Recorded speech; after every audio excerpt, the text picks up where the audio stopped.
Start putting here. And then clap. And that's how we're gonna know. So take this if you need it. I mean, you don't need troops in the workshop, right? Yes, okay. Right, shut the door and get started.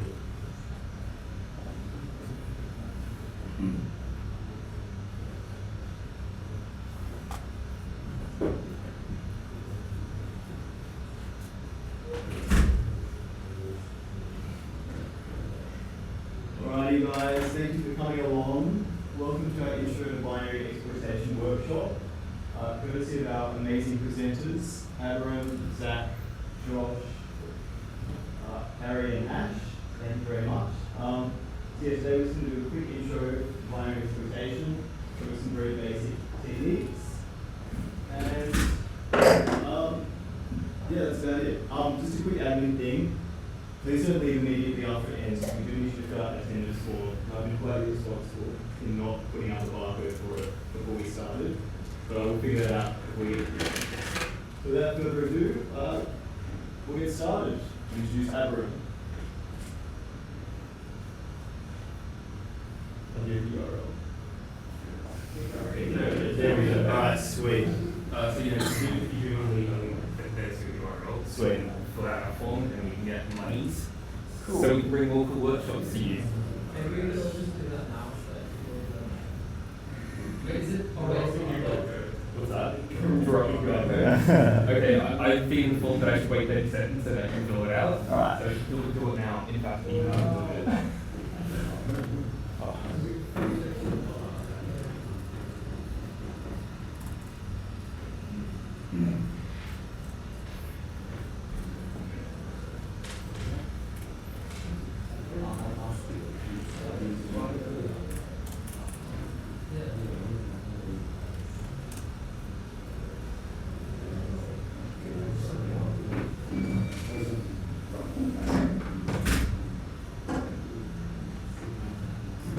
Okay, cool. I'm done, so that I assume that you're all done now. Quick show of hands, just to get a better idea of the different experience other than frame. Hands up if you've done 1521, done 1521 already. No? No? Okay, well. And hands up if you're currently doing 151. Hands up if you haven't done either 151 or 151. Okay, so I'm going to start off by saying that this is going to require a little bit of familiarity with C. So just understanding what some basic data types are, and also a quick look at global and local variables. Okay, so let's say, for example, I write up a function. Let's call this example.c, and I have a main function. Okay, how do I disable Copilot? Copilot disable. Josh, what's the command to disable? So I was basically that. Okay. Let's get it. Oh, alright. Like that. There we go. Alright. So let's say we've got a function, and maybe I have another function in my code. Let's call this function foo. Okay, so we've got two functions. This function is going to have a return 0, and I'm going to create 3 different variables. I'm going to create a variable here called int a, and let's just give that the value 42. Let's create int b. Let's call this, let's give that the value 420, and let's have int c and give that the value 4200. Okay. So we have 3 variables here. Now A is quite different from B and C. Does anyone know what the difference is between variable A versus B and C? You might notice that A looks outside a function. Yeah, yeah, exactly. So A is a global variable. I realize that if you move this over for a moment, it might be hard to see our screen. So either, oh, thanks. Either Josh is going to move the air purifier for us, or you might want to consider moving over if you can't see the code there. But is it movable? No. When when you stood up, like, it was like coming up to like move the air your way. But what I can do is just like open up another terminal and then shift all the code to the right. So hopefully that makes everything nice and visible for everyone. So yes, A lives outside of the function, so it's what we consider a local variable. B and C are local to functions. So B is local to the main function and C is local to the food function. Which means that B kind of doesn't exist outside of the context of the main function. So down here, for example, I can't access the variable B from inside food because this variable B is entirely local to the main function. Now, the cool thing with functions is that you can have multiple instances of the same function running. There's a concept called recursion, which they sometimes decide to teach in Comp 1511, and essentially recursion allows you to call a function from itself. So let's say, for example, I decide to call the food function from itself. Food. Okay, so the key note amongst you might notice that this function is never going to really end because it's going to keep calling itself over and over and over and over until our computers have an error. Also, I got this the wrong way around. Let's move this. Let's call the food function after we declare our local variable. Okay, so this is recursion. Recursion is when a function calls another function from itself. And clearly here this is a problem because, well, we haven't called the food function from our main function. But the moment I do that, this program is never going to be able to end because it's going to continuously keep calling the food function.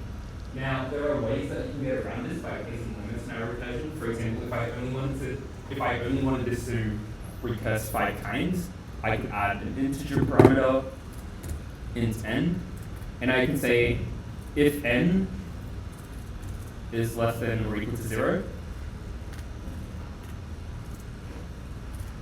we return. Otherwise, we call foo n minus 1.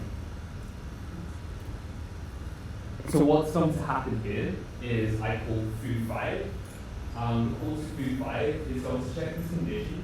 Well, 5 is not less than or equal to 0, so it's going to call foo4. Then it's going to go through this procedure again, going to call foo3, foo1. Okay, so essentially we call the same function 5 times, and the thing to note here is that each of these function calls has their own copy of this C local variable. So that C local variable isn't shared by the 5 different calls to our food function. Each call to the food function has its own copy of that variable. And the way we achieve this, the way that we store local variables, is by using a mechanism called the stack. Okay, so let's look at the start of our program. We know that from 1511 that all of our programs start by executing the main function. So the very, very first program we execute is, the very first function that we directly get to execute is the main function. And the stack is essentially a region in our memory which can grow and shrink. So the stack can grow upwards in order to allocate more space, and then it can shrink back down when that space is no longer needed. So every time we call a new function, that function is going to have some information associated with it. So for example, if we look at the main function, we can see that the main function needs enough memory to store the integer b. So every time the main function is called, it needs to allocate enough space for this integer b. There are some other things which we'll have to store alongside that, but Josh will get to that very, very shortly. But for now, let's just say that the call to the main function needs to store enough room for the integer b. Now, I said that this region of memory is called the stack. And if you've done 1511, you've probably seen the concept of the stack before, but if you're doing 1511 right now, the stack might be slightly new. So we can kind of think of the stack like the stack of plates, right? If I have a stack of plates, let's say that this is the plate, the styrofoam. I place that down. So we consider the concept of putting something onto the stack, pushing onto the stack. Now let's say that I decide to take another plate and I want to put it on the stack. Well, since it's a stack, I have to put things on top of the stack, right? It doesn't really make sense for me to like somehow shove this under the existing plate. So stacks grow upwards, and we can keep putting new things on top of the stack. So the process of putting something on the stack is considered to be pushing onto the stack. Now, let's say I want to take something off the stack. We call the procedure where we take something off the stack, popping off the stack. And essentially popping is just looking at the stack and taking the topmost thing off it, right? Because if you have a stack of plates, it doesn't make sense to like try and pull the bottom thing from under the stack of plates, because it's probably going to like fall down the shadow. So when we pop off the stack, we take stuff off the top. Okay. So far we've got the main function. The main function has pushed its own little area onto the stack. And from the main function, we can see that we call the foo function. The main function is calling this foo function. So every time a new function call gets made, we have to allocate some memory for that function call. Because for example, we can see that this foo function has a variable, c, and it's an integer variable. So what's going to happen is when we call this foo function, wait, what? Oh my god, again.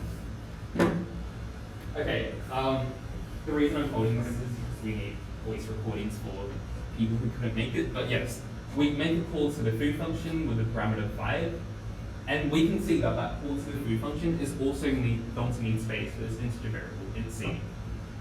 So we allocate room by extending the stack upwards and putting memory for the foo function over there.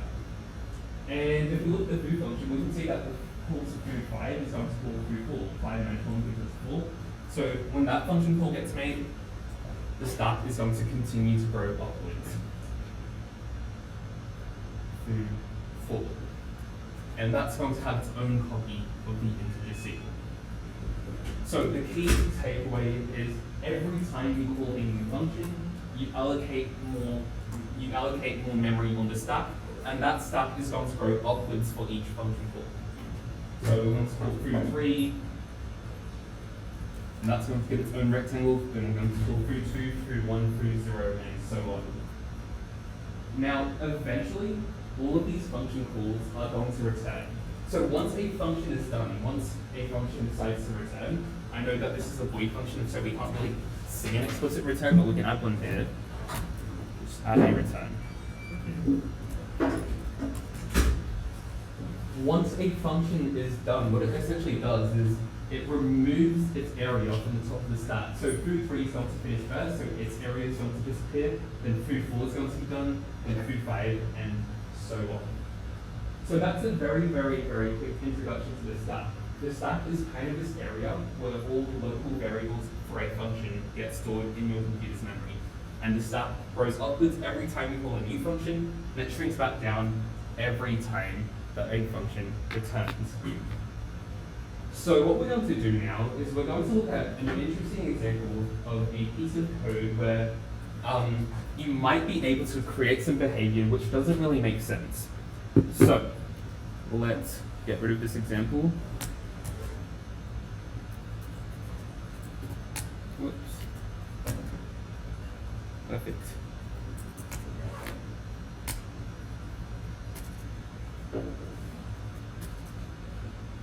All right. So hopefully this is familiar to everyone, even if you've just started doing 1.5.1. We have a relatively simple program which has two variables. One of them is a character, and that character currently has a value n.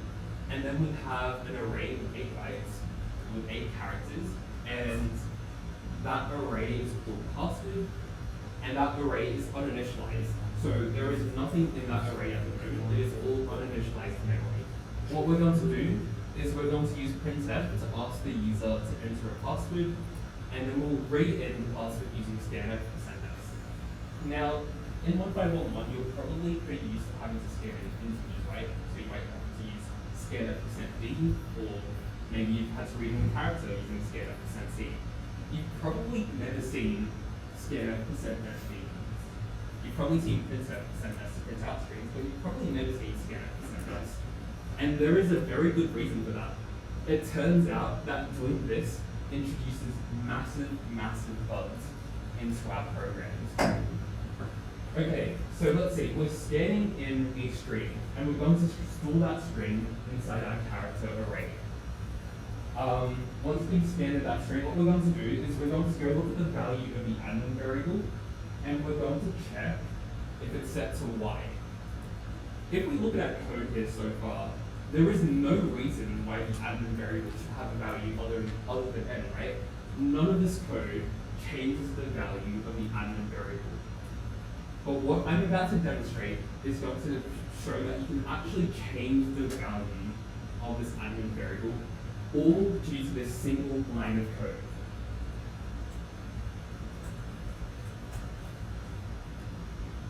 Okay. Let's save that. And now, actually no, let's talk a bit more about this code. Let's talk about why scanf%s is considered problematic. Now, the main things to know about scanf%s is there's nothing telling scanf what the size of that array is. Like, there's nothing saying, okay, scanf, this array is only 8 characters or 8 bytes long, so I only want you to read a maximum of 8 characters into that string. Because at the end of the day, arrays in C are basically just pointers. So you might have learned about pointers very, very recently, but at the end of the day, an array in C is really just a pointer. So if I look at this password array, I draw this password array out. This password array is going to be a box of 8 characters. 1, 2, 3, 4, 5. You can pretend it's 8 characters long, but this is our array password. And since our array lives in memory, it lives on the stack more specifically, it has a memory address. So for simplicity, I'm going to say that the memory address is 0x1000. Okay, so when I pass in this password array to my scanf function, the scanf function is only going to receive that memory address, 0x1000. It doesn't know where the end of this array is. It doesn't know that the array is 8 bytes long. So there is nothing stopping me from entering in 9 bytes instead of 8 bytes when the scanf runs. What I could potentially do is, let's compile this program and let's run it. Okay, so there is nothing stopping me from, instead of entering a maximum of 8 characters, entering a 9th character. So 1, 2, 3, 4, 5, 6, 7, 8, 9, 10, 11, 12. I could enter in as much as I wanted.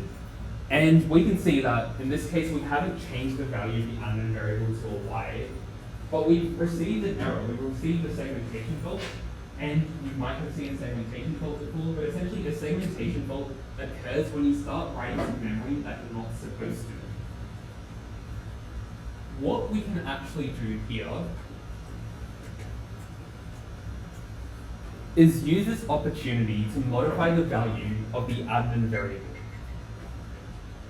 Because what's actually happening behind the scenes is this array is going to occupy 0x1000, 01, 02, 03, 04, 05, 06, 07. So that's the 8 bytes that we need for that password array. What if the admin character, which we can see in our code,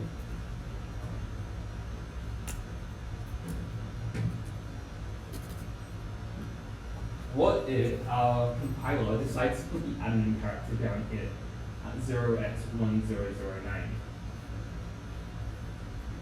So this is the character which is currently set to n, but chances are my compiler is going to place the admin variable right after the password variable.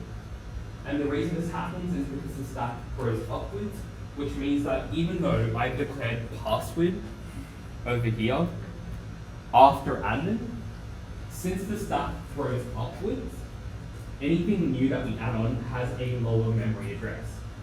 So when I use scanf%s and I give it this address 0x1000, I can supply 8 bytes to fill up this array, And then when I give it a 9th byte, that 9th byte can go ahead and overwrite this variable.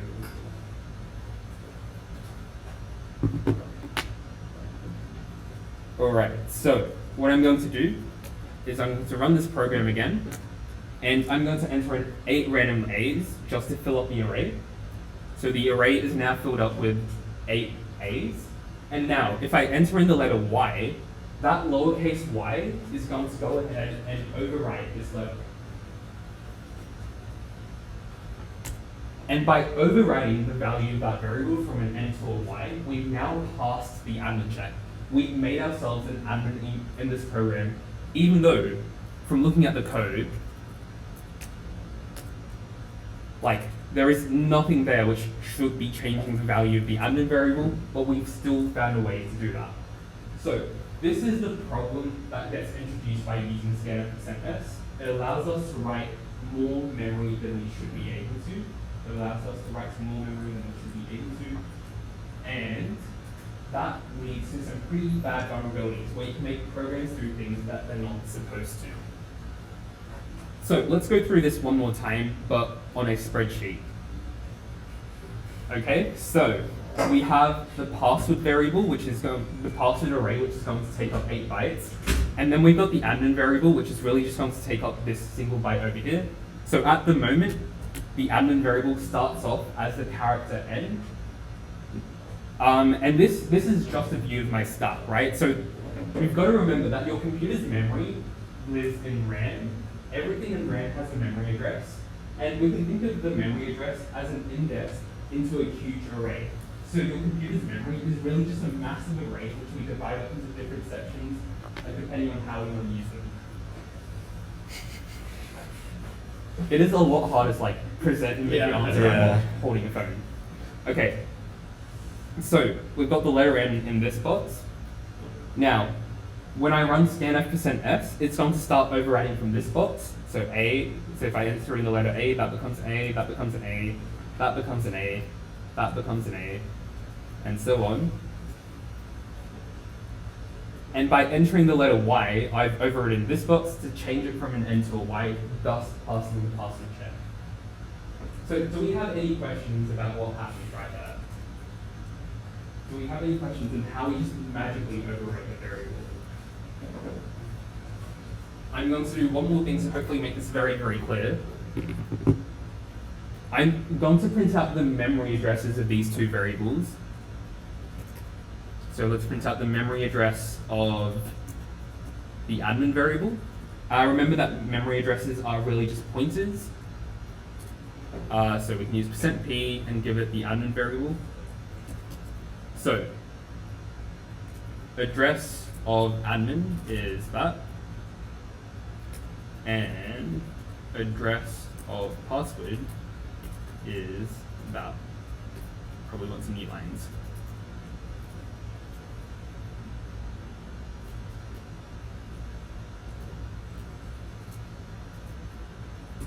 Oops, password.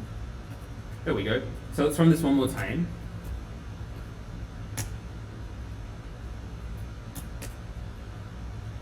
Okay, that's slightly less tight than I hoped for, so let's run it again, see if we get any error addresses. Nope. Okay. This is slightly confusing because these numbers are in base 16. So you will just have to trust my word when I say that this letter F, which is 15, is 8 more than 7. So F is 15, that's 8 bytes after that. That's 8 bytes after this value. So that means that after we finish filling up that array, we're going to start overwriting that variable. Question? Wait, what if you don't know how they can password variables? If you don't know how, so let's say you don't have access to the source code and you don't know how big that variable is, we will get to that kind of stuff later. Okay. The other four have a lot to say here. Okay. All right, I went slightly over time, but thank you so much. I will pass on to Josh, I think is next. Lovely.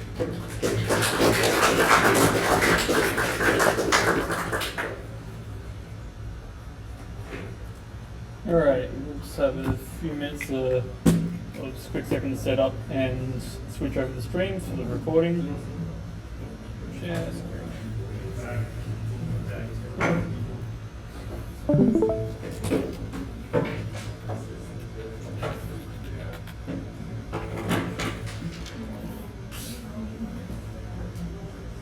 Hey, there we go. Okay, just first things first. So this isn't, this isn't mandatory. This isn't required for the workshop or anything. But we, as you saw, like Abram had a few demos, and the rest of us have a demo to each as well. If you want to just sit and observe, that's perfectly fine. But if you want, we also have the source code for all these demos up on GitHub now. So yeah, if you want, you can search for UNSW SecSoc and find the Linux Practicals repository, and that contains all the source code for our various demos. Mine's going to be control flow, and it's just a C file, but it means that you can compile and run it yourself, and try playing around with this yourself. Try following along with what I'm doing to, see if you can hack it yourself. Yes. Yes, I will chuck a link to that on Discord. Where is our Discord? Where is our Discord? Our Discord is UNSW Security Society, and that is SecSoc/Discord. So you're very active on 6443, Josh. I don't know what you're talking about.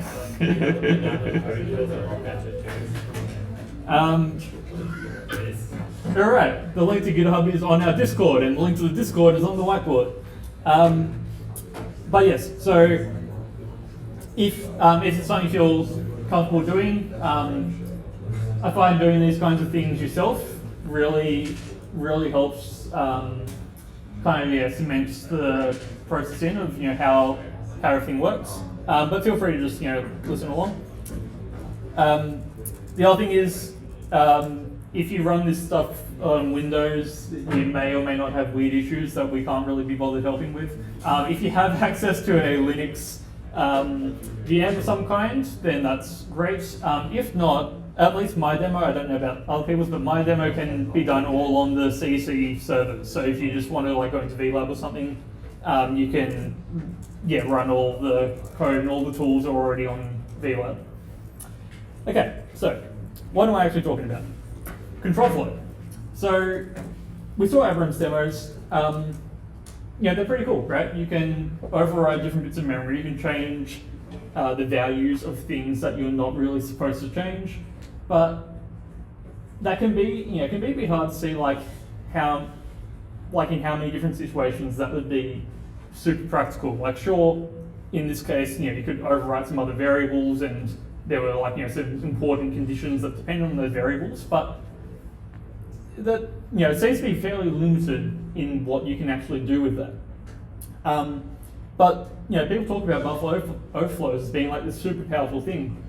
So there's got to be more to it than that. And that's because variables aren't the only thing that live as part of the stack. So this is this is just another stack thing, right? Very similar to the whiteboard thing over here. When we make a stack frame for a function, right, we need to store bits of data such as any local variables for that function. Right, we saw that in the recursion demo. The other thing that we need to store is things like parameters, right? If you pass arguments to the function, those arguments need to get stored somewhere, especially if you're passing 40 billion arguments. So we also store those on the stack. The other thing that we need to know is the function needs to know where it's supposed to return to afterwards, right? Because you can have a function that's called from 5 different places in your code base, and each time that you call that function needs to know, where it's supposed to go back to. And so, if we look at this little bit of code over here, our for example, when we call this vuln function from main, in this case, vuln's only been called once, but the point is that vuln still needs to know, right? Once we call it, cool, we can jump to that, we can execute a bunch of code, but then once we've finished executing code, right, after this line, we need to have a way to know to return back to main so that we can then keep executing any code in there.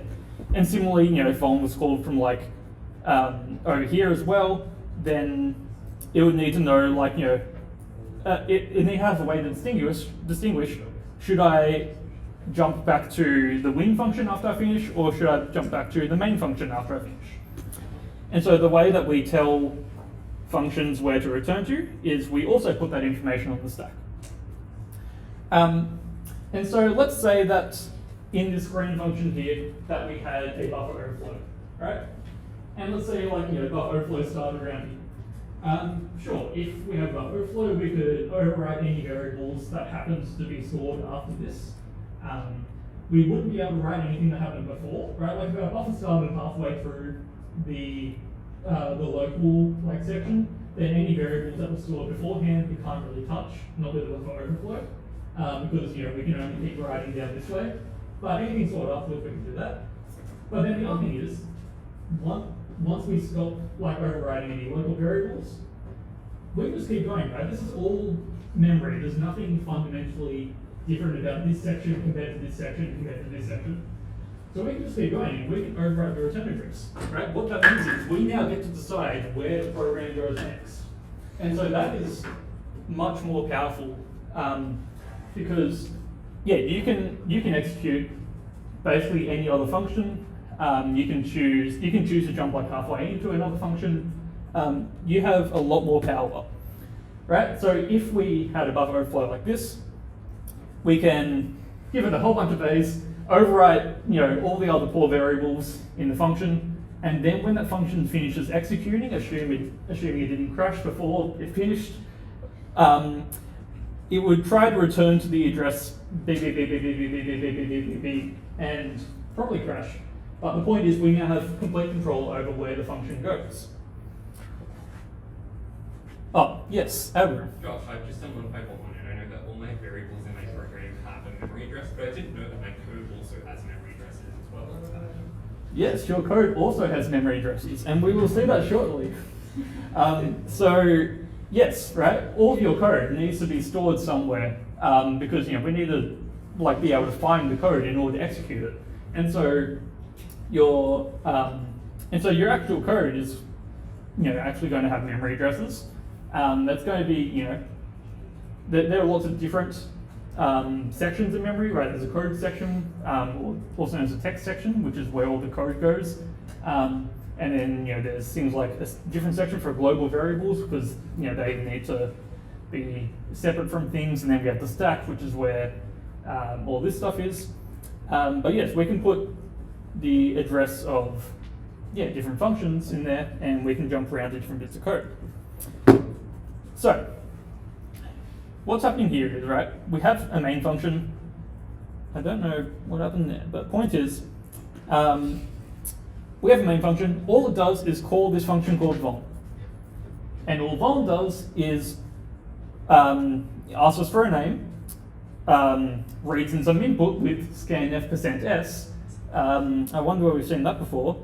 Reads that into our name buffer, which is only 10 characters long, and then just prints our name back to us, then returns, and then we return to main, and then we finish the program. Right? We have this other function here, which is not involved in the slightest. This function called win. All it does is just prints out a string to confirm that we did, in fact, do something that we shouldn't have. But that's never called, right? So there should be no valid path through the program that lets us run that thing. And we can see, if I compile this and then I run it just normally, it does what we expect. Prints our name back to us. Cool. What if I give it way too much input? Similarly to the previous demo, we now start getting segmentation faults. So if we can figure out where the return address is, then we can know how far it is away from our buffer. Just we figured out how far the admin variable was away from the password. And so we can figure out how much input we need to reach the return address. And so this is where we start breaking out some tools. You may have seen this before if you have done 151, 152.1, but we don't really teach it, so you may not have. This is a tool called GDB, the GNU debugger. It's a very powerful tool. It's basically what you can use to debug your code. On its own, it's a bit bare bones, but we're going to go with it. so if we launch GDB and we tell it to run on the control flow program, we get dropped into like another shell, kind of like your terminal, but now it's GDB, taking input and letting us run different commands. And so let's see if we can figure out vaguely what's happening. So if I say, right now if I run it with the run command, it will just run, right? It can ask me for input, I can give my name, and it finishes the program. But I want to stop. I want to stop when we reach the vol function, because I want to figure out what the hell is going on here. Let's actually get that code back up, right? I want to stop when we reach the vol function. So I can say, I can put a breakpoint in when we reach vol, and then I can run it again. And now we've stopped when we reach the start function here. And right now, before we execute any code, we can look at the stack to figure out where our return address is right now. So we can use the examine command, which is actually just X, and I can say print out like 40 bytes of memory, but it needs to know where to start printing from. And the other important thing to know here is that, which you may have seen if you did 1.2.1, is that we need ways to keep track of where the stack, the current function stack is. And you can see here in the diagram, we have a thing called stack pointer and a frame pointer. And the stack pointer keeps track of the top of the stack, frame pointer keeps track of the bottom of the stack, but so the bottom of all the local variable memory, but right before the return address starts. And we can get the value of the stack pointer with RSP. I don't know what the R stands for, but stack pointer. That's the value of our RSP. Cool, that doesn't really give so much information, but if we print out a bunch of memory starting from the stack, the current stack pointer, we can see a bunch of random stuff. We don't really know, how to interpret some of this, but it's a bunch of memory addresses. These ones look like they're at different stack addresses, but then there's this bit of code, which looks a bit different to all the other ones. And the thing is, if I print out the address of main, that is a very similar looking value to this. And so this is part of the code section. And we can actually kind of print out all of that. If I tell it to disassemble main, which means print out all the assembly that makes up the main function, this is the entire main function in the raw CPU instructions. But more importantly, it also gives us the memory addresses. And we can see here that this one, 4011E9, is exactly the same as this value here. So right here, this is currently our return address being put on the stack, because that's the command that comes right after the command where we call the vol function, right? And so that tells us where to resume execution once we're done. This doesn't really tell us anything yet, because we don't know where our buffer is in relation to the return address. So let's keep going a bit. What I want to do is I want to get up right up until we actually ask ourselves for input. So what I'm going to do is let's disassemble the vol function. This is all the code that makes up our vol function. If you haven't done 1.5.2.1, you would have probably never seen assembly before. Even if you have done 1.5.2.1, this is a different language to what we use. But you don't need to pay too much attention to most of this. You can pretty much just look at the call instructions and any jump instructions. So here you can see the call to printf, and then here you can see the call to scanf, and here you can see the call to the other printf.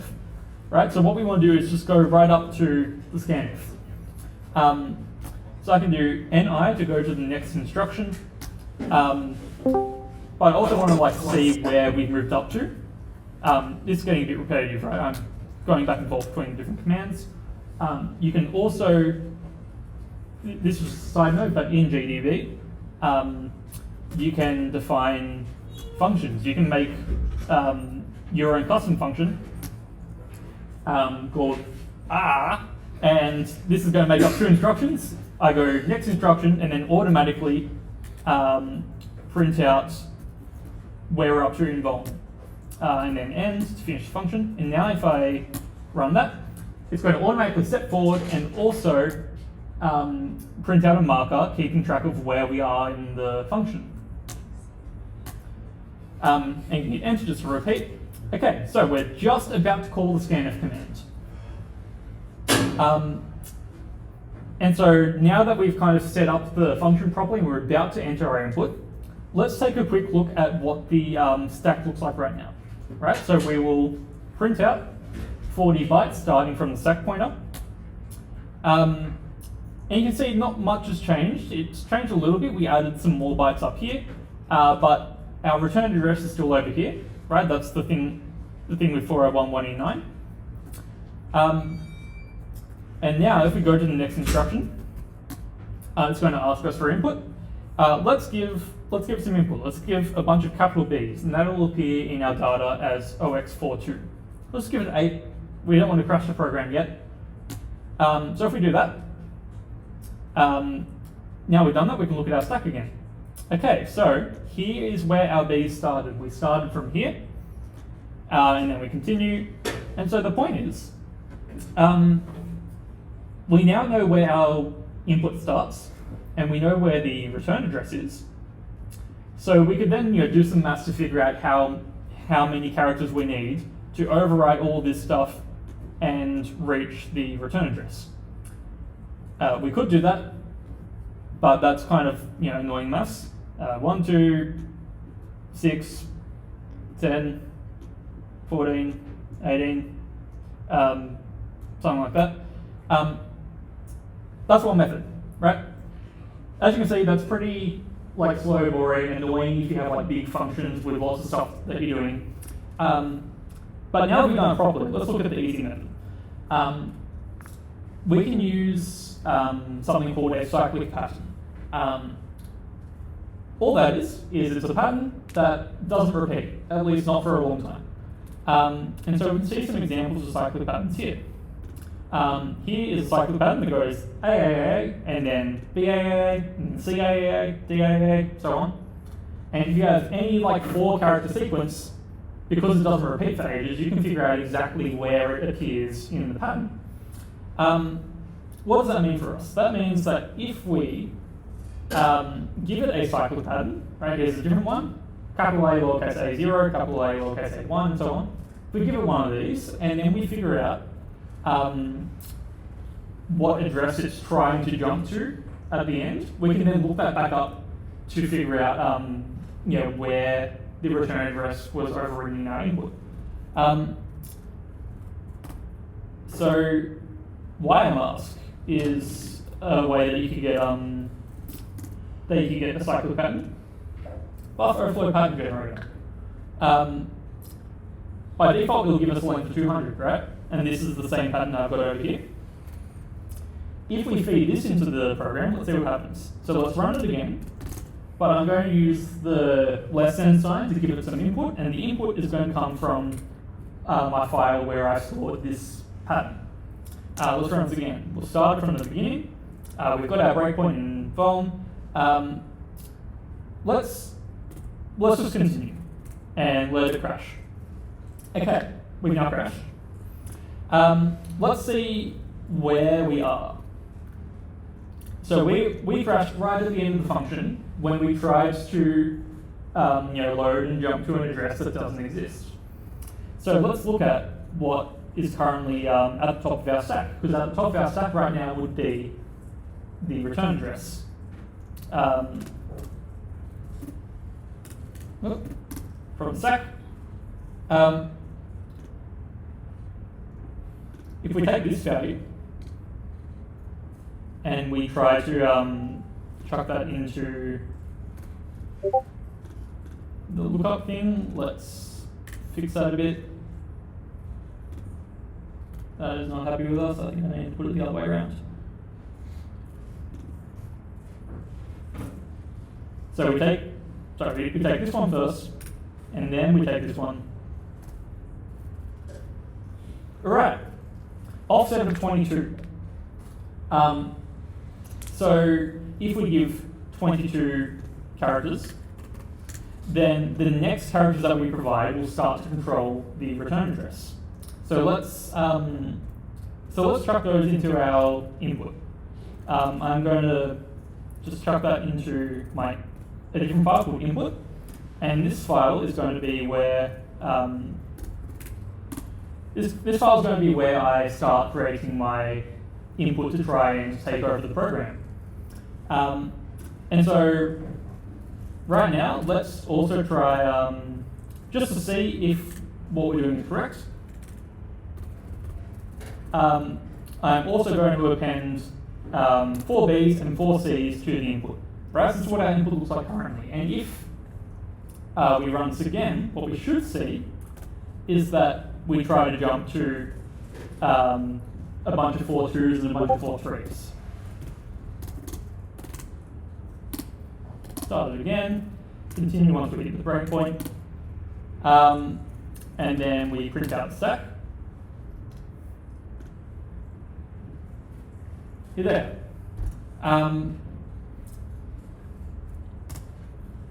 So what we can try and do, oh wait, yeah, okay, that was off by 4, I think. Yeah, okay, I put it in the wrong way around. It should be 18, because we were off by 4 here. So I screwed up the maths, but the point is, if we delete those 4,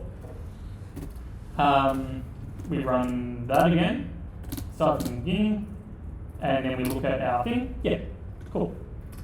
So that means that if we can give it a valid address now instead of a bunch of junk, we can make it jump somewhere else. So what is the address of the win function? There's a few different things we could do. Since we're in GDB, we could actually just get it to print out the address of the win function. Here it is. It's missing some of the padding though. There's another, this is, again, optional, but this is another way that we could use it. We use opjump, which is another way to get all the assembly instructions, right? Similar to what we're doing in GDB with the disassemble function. This gives us stuff, and if we go to the win function, it also tells us the address of win. But you can see we've got a bunch of zeros at the start, which GDB was kind of hiding from us. But we can see them here in our disassemble thing. We didn't get them when we got print win. So if we can put the address of win in here, that means that instead of crashing, we will jump to a valid memory address. So how are we going to do that? First off, let's delete all the B's and C's. We can use echo if we want, because the thing is we need to write the raw bytes like 56, 11, 40, and so on. We need to write those raw bytes to our file, and like those don't appear as proper characters that you can type with the keyboard. So what we can do is we can write, we can use echo with the -e flag to interpret things. And so now we can put in any kind of raw byte that we want by doing like /x and then a value like null. Okay, what are we going to write? Well, we need to write the address of win, which is this address, right? We need to write this address, but we also need to do it in what's called little endian form. If you haven't taken 1521, just take my word for this. That we kind of need to take all the bytes and put them in backwards. So instead of like 40, then 11, then 56, we'll do 56, then 11, then 40. And then we have a bunch of zeros. So let's do that. We'll write the raw bytes, 56, and then 11, and then 40, and then 0, 0, 0, 0, 0. And we will append that to our input. Let's take a look. This is what our input looks like right now, right? We've got 22 characters, and then we have the memory address of win. Okay, let's try that. Let's run this again with our new input. Start from the beginning. We'll break it vuln, and if we let's just work our way through the program. right? So we're going through, we're reading in the input, printf prints out, hi, and now we're about to finish the vuln function. We get up to our return function, and now we're in the win function, because return jumps to the address of win. And so then we go all the way through win, and we print out our flag. And so we can see that if we run it normally, right? If I run this just control flow, and then I give it the input from our input file, it works. We get our win function executed, despite the fact that that doesn't appear like anywhere in the code, right? There's no logic to call win. We just completely abuse the program to force it to do it at any cost. And that's control flow. Yeah, so if you hadn't done like, 1521 or things like that, there's definitely a few things in here that are a bit weird, but hopefully the idea makes sense at least, that we can, if we overwrite the right parts of the memory, we can get the program to go wherever we want, which gives us a lot more power. Does anyone have any questions before I? Yep. So if you're passing through a parameter, is that just the next few bytes? Yes. So any parameters to a function, right? If vuln took like an integer, for example, then those would appear right after the return address in the stack. So that follows our diagram here, where you have any locals, right, which are your local variables, then return address, then any parameters. So what about if you wanted to pass through parameters for win? If we want to pass parameters for win, that's the question. So this depends on like how you want to pass the parameters. If you want to just pass one or two parameters, those usually aren't put, depending on the architecture, they won't necessarily be put straight on the stack. The first like 4 or so will actually be in registers, which are like inbuilt tiny bits of memory into the CPU, right? That's like what the stack pointer register was. And so you could, it's a bit hard to do, but you can find some code to set the values of those registers, and Zach will actually talk about that when he gets to his section. So you'll get your answer later. All right, any other? Yes, Paul. What happens if there's something after the scanf that will end up crashing the program if we override the memory? Yes. What happens if we crash before we get to the end of the function? You need to be more careful. So we got lucky with our program because all it did was read in the thing, then just called printf, and that was it, right? There's no other complicated functionality going on here. Nothing that depended on any other variables that we would have overwritten, right? Such as like, if we had other variables, maybe there was like logic after this that required this variable to be set properly, right? There's lots of ways that if you had a complicated program that could crash before you got to the end of the function and you had that chance to control the return address. And realistically, your only real option there is to just choose your input very carefully so that you give it valid values and you don't like override other variables with nasty stuff, or at least stuff that's not so nasty that it'll crash the program. Right, because what we did was pretty reckless. We just gave it, this cyclic pattern, which is just random garbage. If we needed to be more careful, then we would have chosen like particular values, and that would all be dependent on like what the program is doing. You'd have to do a bunch of research and more poking around in the assembly to figure out what's happening. Could you just like scan in a small amount of input and look at what the memory has in it afterwards, and then just use that? Exactly. Put in your input? So we kind of saw that that'd be going back way too far. But if I quickly bring this up again, right? If we go to our vuln function, if we run it, and if we step through a bunch, and we give it just a small amount of input, then once we've given a small amount of input,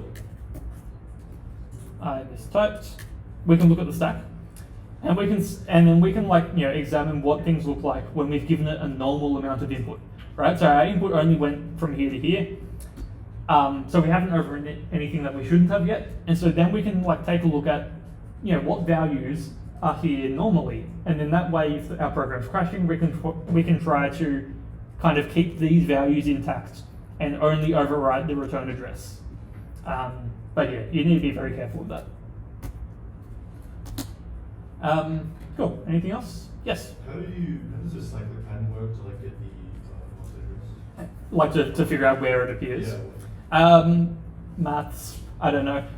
But like, the idea is, right, that this, a pattern like this one, for example, AAA, BAAA, CAA, and so on, right? Obviously, if you just give it the letter A, you can't tell where that appeared. But once you have 4 characters, then that gives you a unique place, right? There's no other, like if you have like AAJA, for example, then like that only appears, that sequence of 4 characters only appears at this point in the pattern, and then at another point, like 10,000 characters later, right? So you can narrow it down to a handful of a very small handful of possibilities, but you need to have enough characters to do that. The one that we use only requires 3, I think, to like narrow down reasonably well, but the more characters you give it, the easier it can narrow it down. Does that make sense? Yeah, I don't know the exact maths, but that's a problem for the people making the cyclic patterns.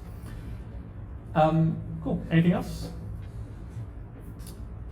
If not, I'll pass the Hash, who's going to talk about shellcode.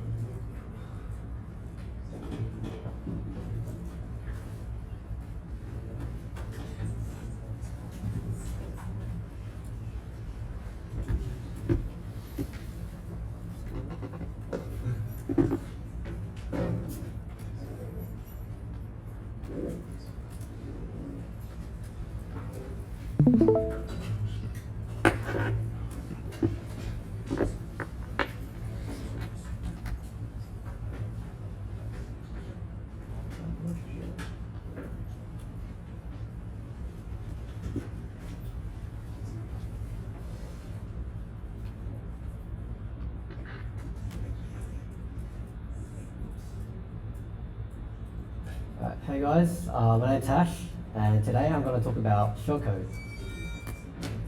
So yeah, at any point along this workshop, just raise your hand if you have any questions. So what is shellcode? A better question, or a better first question, is probably what is a program? So raise your hand if you've ever compiled a C program before. Almost everyone. Keep your hand up if you've actually compiled that C program and then actually look through the executable file. Awesome, that's quite a lot of people. Well, for those of you who haven't done so, I'm going to spoil it for you, and I think Josh already did as well. Inside a program is a set of assembly language instructions. So assembly language is just a kind of language that computers understand. And if you look at an instruction, it usually consists of some sort of operation and 2 operands. So like when you add 2 numbers together, the operation is the plus, the operands are the 2 numbers that you add together. Well, why assembly language? Well, if you've realized when you compile a C program, you do that because your computer cannot understand C, but it can understand assembly language. So you compile it so that the computer knows what you're trying to make it do.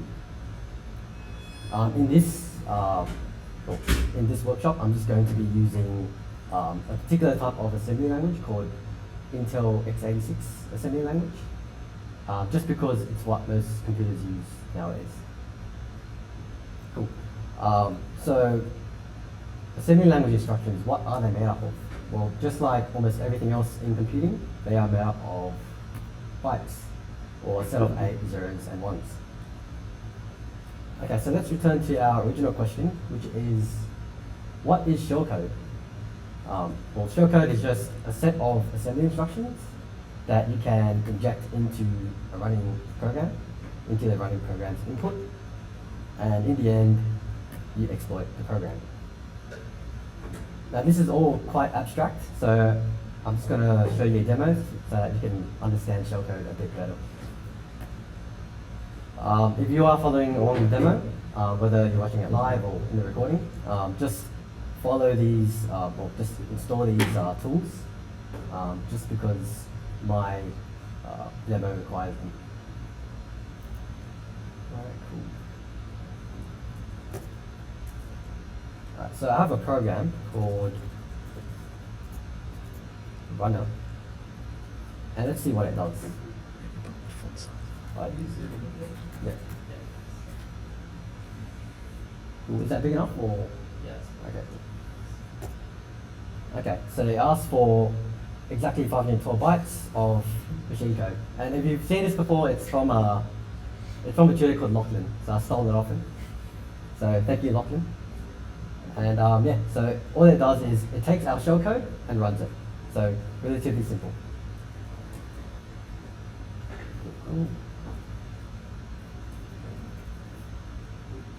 Okay, so what we're going to try to do with our shellcode is inject it into the program and make it spawn a shell for us. Now, you could be saying like, you know, spawning a shell is redundant. I already have access to my own shell. I can type ls. Like, why do I need to make this program actually spawn a shell for us? Well, the reason why we do that is because if we can get the program to spawn a shell for us, we can get it to do pretty much anything we want. So it just proves that our exploit has worked. So I already have written an exploit for this runner program, and it's called runner.py. Very creative. Let's have a look. Oh, that's quite ugly. Can people still see that, or is that a bit too small?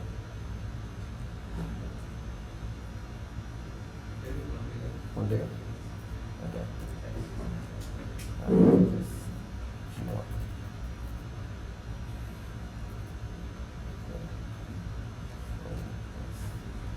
Okay, that's a bit of a jumble, but actually I'll just delete this. Cool. Alright, so this script starts with just importing tools from the Pwn tools library. Pwn tools is just a Python library that helps you with binary exploitation, and it just makes it a lot easier. Originally, you'd have to create like a C program that generates bytes for you and do all this other weird stuff, but Pwn tools makes it really easy. The next line of the program is, all it does is open that runner program and just kind of like assigns it to a variable so that we can use it in our script. This is like the major, like the meat of the actual shellcode. So this is the actual shellcode itself. And it's a lot to take in, but let's try to figure out what it's actually doing. So there are a few ways to actually make a program spawn a shell. And one of the ways is through syscalls or system calls. So a system call is just a way for a user program, so just any program basically, to actually ask the operating system to do something for it. And it's usually in the form of a function call. In this case, we want the program to execute the program, another program that spawns a shell for it. So in this case, the syscall is called execv, and that exists on all Linux/Unix systems. This execv system call. It's just a C function. But the system call is not enough. You actually need to fill in the values in different registers on the computer to actually get the system call to work. If you don't remember, a register is just kind of like a variable that exists on the hardware. So it's always available to the CPU at any time to use. So it's kind of like memory, but it's always available to the CPU. It's also a lot closer to the CPU, so it's a lot faster to access. So that's what a register is. Think of it as memory, but a lot faster to access. Cool. However, we still don't know what values to put in the registers. So if you look at the runner.py again, you see that this EAX here, this EBX here, this ESP, they're all registers. So that's what they are. They are all basically memory elements next to the CPU. But we still don't know what values to put in them to make the system call work. So to do that,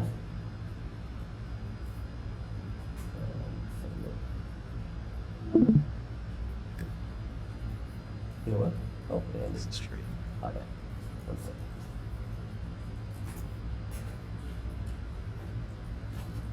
Sorry, my stream just ended, so I'm just gonna restream.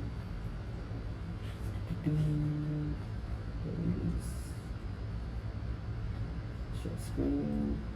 Yeah, cool.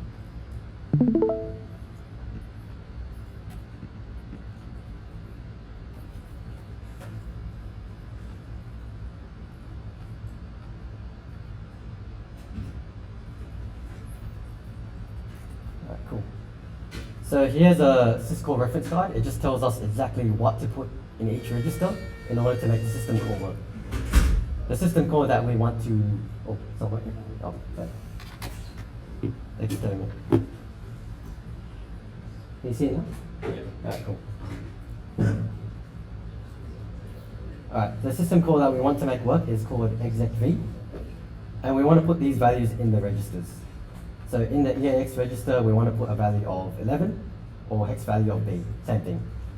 But what do these registers need? EBX, ECX, EDX, and so on. Well, we actually don't know yet, so we're going to have to look at the man page for it. So let's go man execv. Alright, so execv is a C function, it returns an int, and it takes in 3 arguments. Thank you. Alright, cool.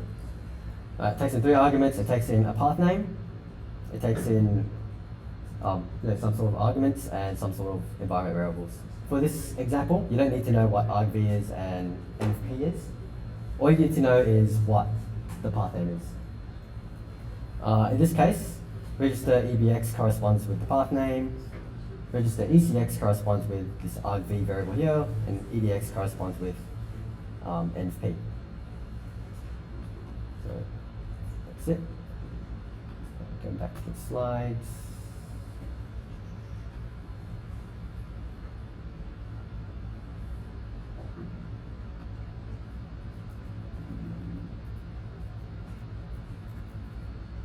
Yeah, so there's a few things before I continue with the demo that you need to know.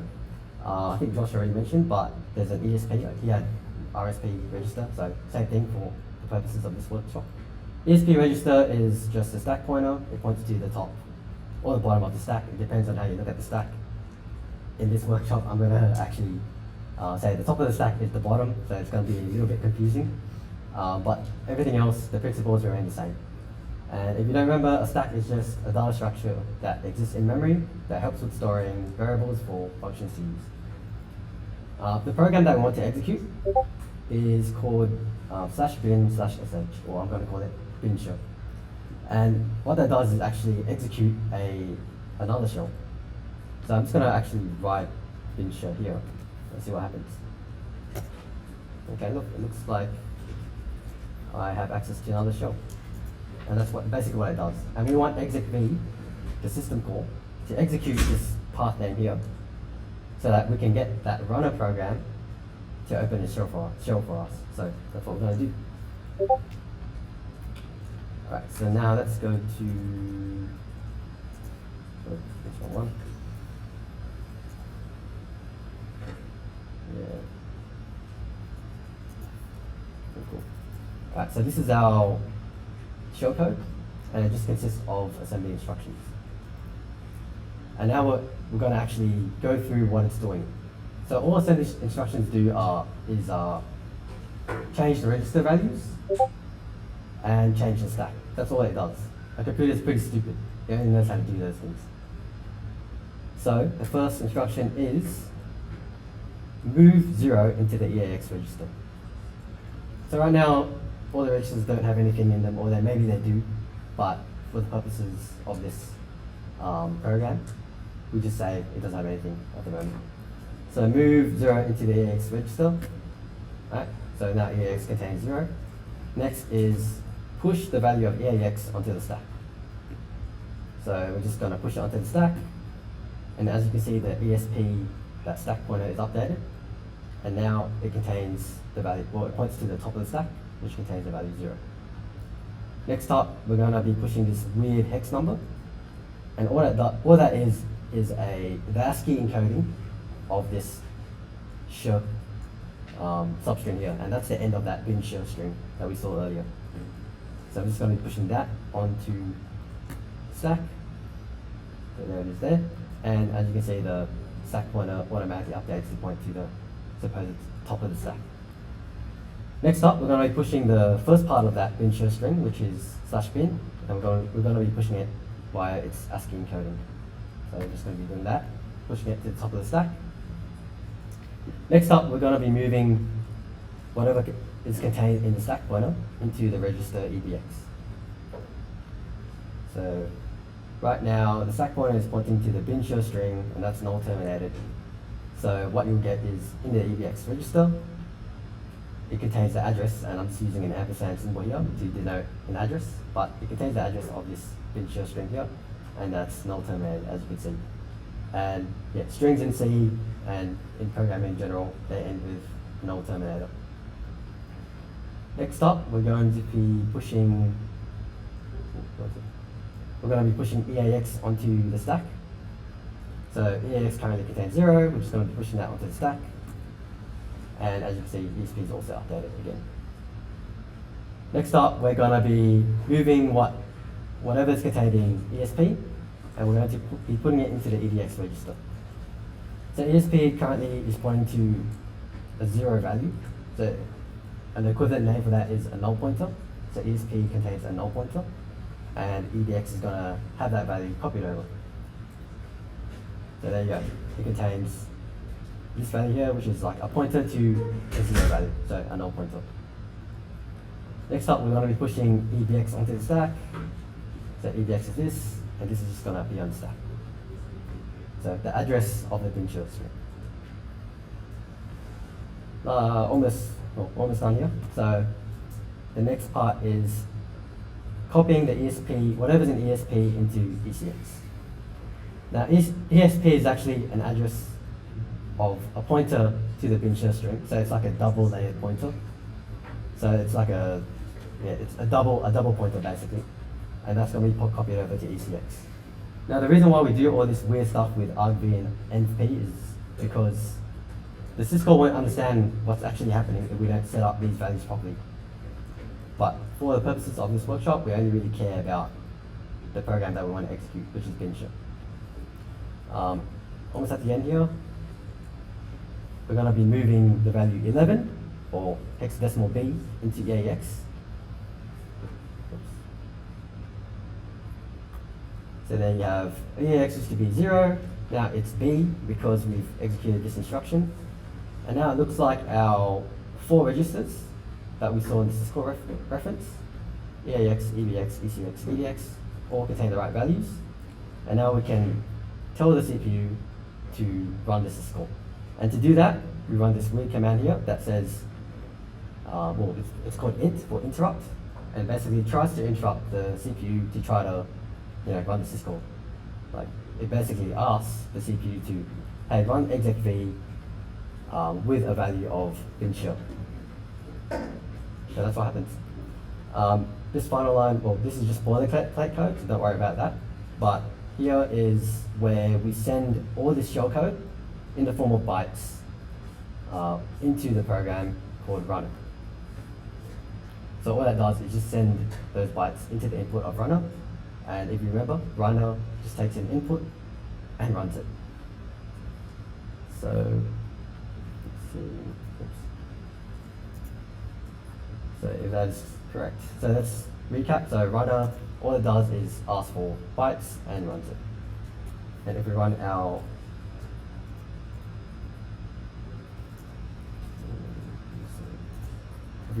exploit, it should spawn a shell for us.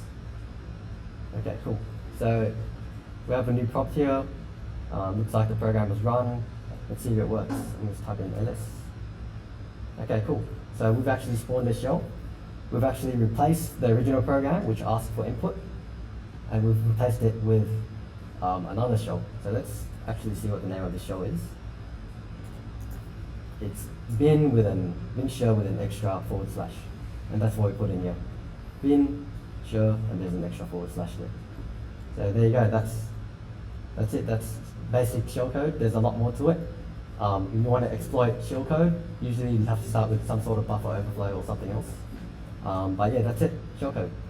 So any questions on that? What's the interrupt at the end for? So let's open that.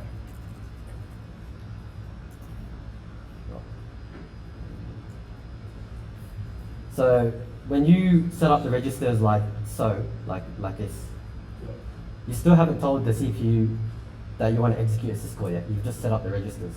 Right. So you need to send this interrupt, and then the CPU looks at the interrupt and says, "Oh, okay, you actually want the syscall," and you give it this value to tell them that it's actually syscall. An interrupt is actually a lot more than that. Right. It can do many other things, but in this case, if you give the CPU an interrupt and you give it like a value of 80 or hexadecimal 80, then you're telling it to execute a syscall. Yeah. Any other questions? If not, then yeah, that's it for shellcode. Next up is Zach on Vector-libc.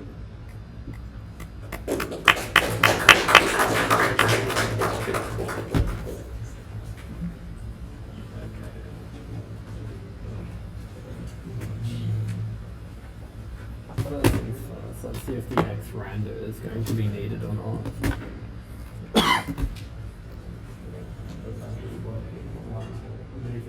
Looking good.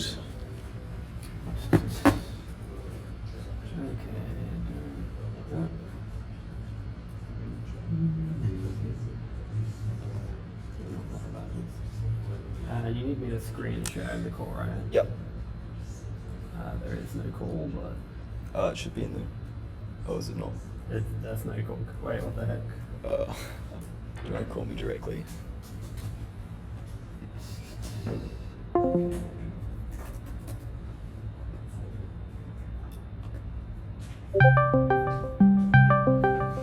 Sweet. Excellent. There we go. We're good to go. Good to go. And now it has two screens. Either should work. I'm just confused. Yeah, I really hope that works. Yeah. Yeah. Should be good to go. Okay. Now, with turn-oriented programming, we're sort of like actually getting into proper binary exploitation now, and so like it's not really fun to just use Python or like bash commands to do like the entire exploit. I've already posted it in the Discord, but the two tools that we're going to be it's like me using first of all. I will need to mute myself for this crash. There we go. Also, can I record on this if I start one? Yes. Yeah. Okay, cool. Oh, it's recording anyways. Cool. Okay, first off is ROP gadget. I'm going to be explaining what a ROP even still accurate. Where's that coming from? Test. There you go. Yeah, you're good to go. I'm good. You're good, yeah. I'm good, everyone. I'll be explaining what a ROP gadget is, but yes, it's good to have this. There's a GitHub. Yeah, install it if you want to follow along. And then next, it's Pwn tools, which Hash was just using. Once again, a very helpful tool. It's also just a Python-like thing, so you can just install it via pip. And once again, the like practicals can just be found in this sort of GitHub repo. Let me. Do I know how to use Google Slides, everyone? I've figured it out now. Okay, easy. Okay, cool. Can I find a marker now? I'm grabbing the one to like actually be visible on the whiteboard. Okay. The first thing that like I'm going to be introducing is a mitigation, but I don't really want to introduce a mitigation without introducing reasoning for it. So if we have like a stack here with like local variables, and then like obviously there's like the return address here, right? Return address. That's terrible writing. But like when Josh was walking through it, he had this nice sort of like win function that he just wrote into his program, and you would overwrite the return address to just call the win function. But that's not really like too realistic. People don't just give you, you know, free code like execution on their machines because they're feeling charitable to like, you know, poor hackers. And then next, hash did sort of shellcode, right? So the next sort of thing that is be expected to do is we usually like are writing through some buffer on the stack here. What we instead do is we don't write junk to the buffer, we write shellcode to the buffer. And instead of going to like this win function, we point our return address to the stack itself, and we execute the shellcode there, and then we're like executing like in a new environment or whatever, right? And after I've just gone through that amazing sort of 30-second run through, that doesn't work anymore. Now, the thing is you've got different sort of like memory segments, and so the stack is one, the sort of code for your binary is another, and there's plenty more, right? So each of those memory segments, they have permissions associated with them. So the three main ones are if you can read, if you can write, and if you can execute. Now, obviously, with the stack, you can read from it, you can write from it, and also you can execute on it for like no real good reason. And that's because sort of when like hardware design didn't really care about security for a long time, this execute bit was actually just implicit and just assumed you can execute anywhere in memory. But then that's kind of stupid because then this sort of happens and people don't want hackers, you know, doing their job. So instead, there's this thing called the NX bit, and it stands for no execute, sort of in the title. And what I've actually got on this slide here, I've run this command in GDB, hopefully it is readable. You can see a bunch of these different memory regions. You don't need to know which one is which. But you can see here, you've got like R-, R-X, RW-, but you really shouldn't have any regions which are RWX, which means they have all permissions. So yeah, you typically either have read-writable, like the stack or the heap, or you have read-executable, like literally the code, like the code of your program. And so this means that we can't really just like shellcode just and you know have a nice life. So in this example, we have a buffer overflow and we still control the PC, but we can't shellcode. So why don't we just use like existing code, right? Like there's still a certain like program that we're like exploiting, and so we can literally just point the PC to somewhere in their code instead, and it'll execute it. However, like with this sort of like methodology, we want it to be sort of generic. We don't want to like reinvent the wheel with like every program we're attacking. So instead, we look at glibc, which is just the GNE library, and basically like 99% of C programs that are like written in Linux, they're going to use the C library. Because it's like, you want printf, you need to use it. You want to like read or write, like input, you need to use it. You need to use it for everything. One very nice function that the C library gives us is this function called, I'm going to write this here, system. And that actually just executes a system command if you like provide it as an argument. So if we just do like ls, it will just literally run ls on our system. And that's a very like interesting sort of function for them to provide us. However, I remember someone asking this. When we call a function sort of during exploitation, obviously when you call like any function, you need to be the one providing the argument, because there's no way the function itself can sort of just like magically determine the argument for you. So, essentially, we're doing this in a thing called the x86-64 architecture, and the way that it passes arguments to functions are once again stored in registers. So like we have special registers like RSP, RVP for the stack. We also have general use registers, and you've got RDI, RSI, and RDX, which are like the first 3 that are used. And of course you can assume that if during the exploit, we don't do like shellcode anymore, we instead do like, system, that it's just going to take whatever like RDI currently equals. But it's like very rare for RDI to just magically equal /bin/sh for us. That really just doesn't really happen. And so function granular execution, by which I mean we like execute functions of like the program sort of environment, doesn't really cut it for us anymore. So instead we have this thing called return-oriented programming. And this allows us to sort of execute code at like an instruction like granular sort of level, meaning we can sort of execute any instruction we want without like executing like adjacent instructions.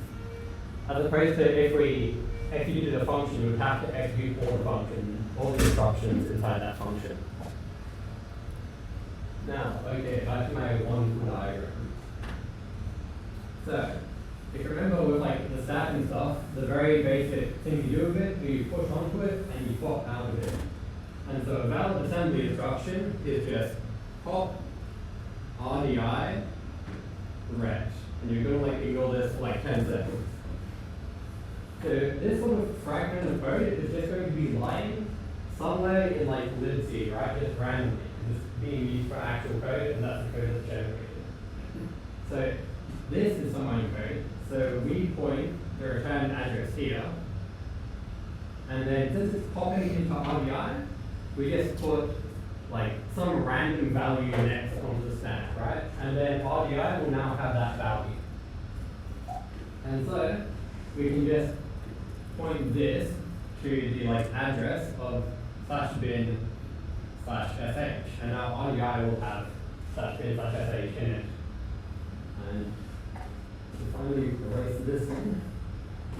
If we then call system here, it should actually give us the like bash shell because the argument for it has now been provided.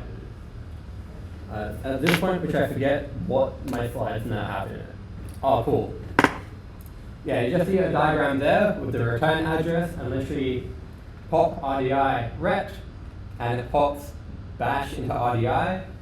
And for the ret bit, this is currently, we've got one more special register called the RIP register, which literally is the register for like where we're executing code, because that's just something that the CPU needs to keep track of. So what ret is a sort of syntactic sugar for pop RIP. So really, it's pop RDI, pop RIP. So if we pop this value into RDI, we're popping this value into RIP. And you can imagine, with like a bit of a stretch of your imagination, we could sort of like chain this indefinitely if we kept having these sort of rets at the end, and if we could keep writing to the stack. But we're not going to do like super long raw chains. Demo time, epic. Alright, now this demo, it's in the raw practical part. We've got a nice make file because, I wrote that and I'm very, it's cool of me to do that. And then this very small sort of function, or I guess program really. And I didn't use scanf to send s, but I did getS, which is another ridiculously insecure function, which will, of course, like read memory indefinitely past the sort of stack local buffer. Now, okay, not that one. Okay, how small is that text on the right hand? That is way too small. This is why I have such bad eyesight. Give me like 10 seconds.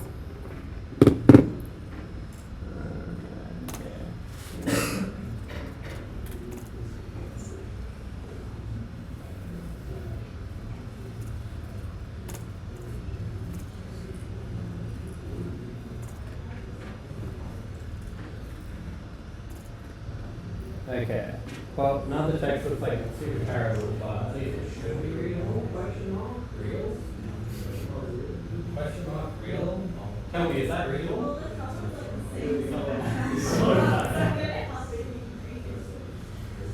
Yeah, okay, the commands I'm executing will be white, so like, they should be readable. Okay, ls, can you read the like files in there? No? Damn. So you have to understand that my setup is incredibly scuffed, so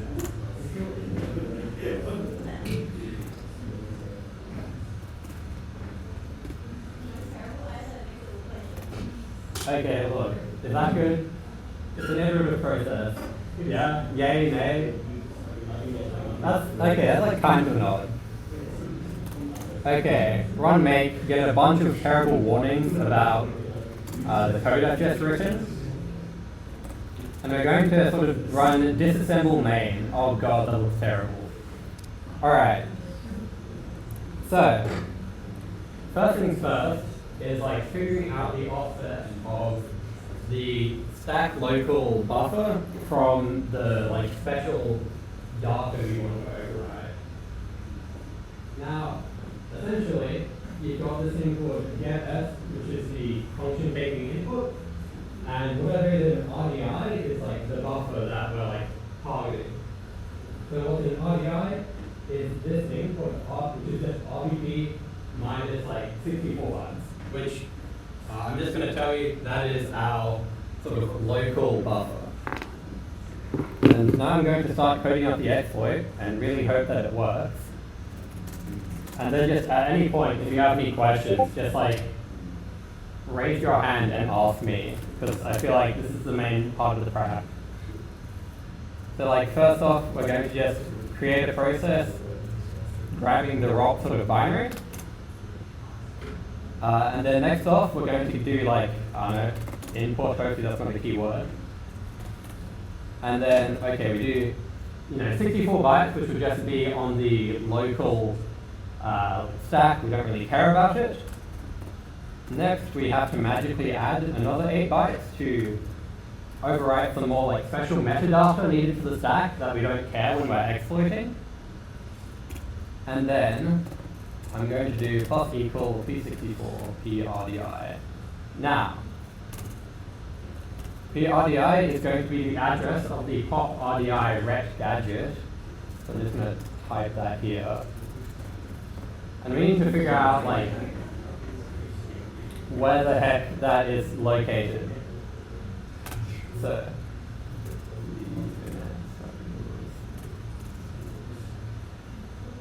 okay.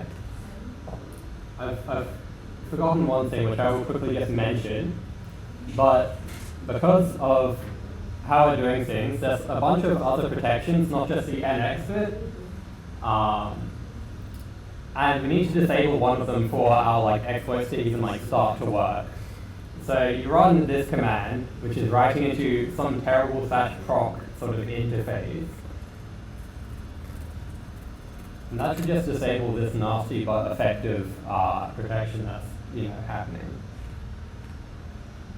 Alright. Then I'll rerun gdb for ROP. I'll find out where the glibc. No, not running. Okay, break main, run, command. And sort of here with the libc is the base address of the libc shared library. So we're just going to copy and paste that one here. And I'm just going to say like libc base equals this weird number.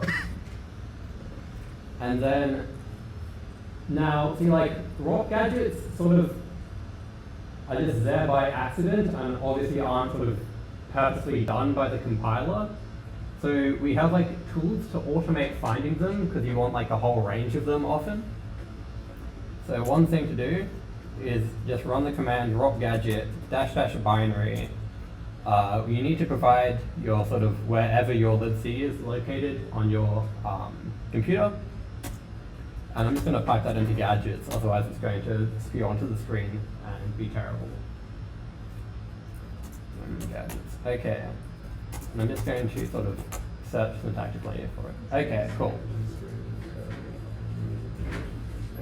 Now, ROP gadget is just a program, like I said, used to find where rock gadgets are, and you can see there's like a ton of them here. We literally just want the one that's meant to pop into RDI and then like do nothing. Yeah, okay. And all of these gadgets should just be at an offset of the libc base. 796. Okay, cool. CPI input plus equal P64 next. How do I do this? Okay. Let's see. Okay. Because of some nice helper functions provided by Pwn Tools, I am going to create this sort of like ELF object, which provides just helper functions, treating it as an ELF sort of file. Let me just do that real quick.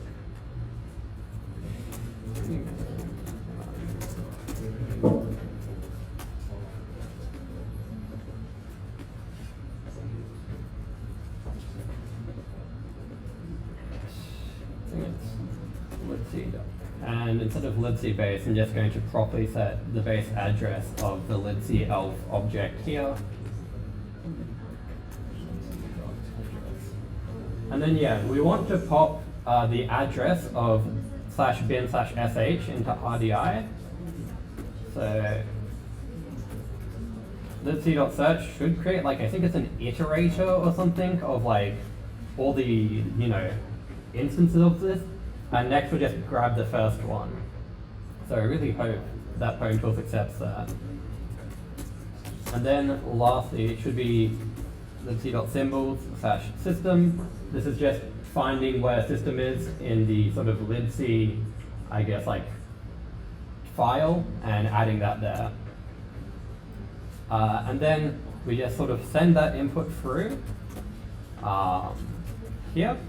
And then we go into interactive mode, which if we've successfully made a shell, should allow us to interact with it.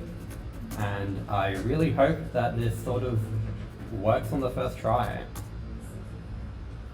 Right. Okay, cool. Wow, I sure do love Save it. Save it?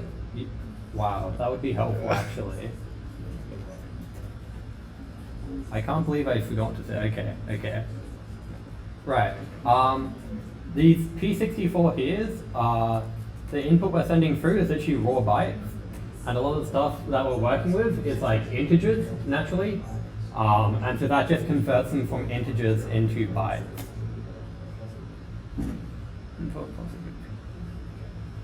I also need to save it again, damn I'm good. And that is a shell because it's just a sort of like money prompt, and we can run commands in there sort of however we want.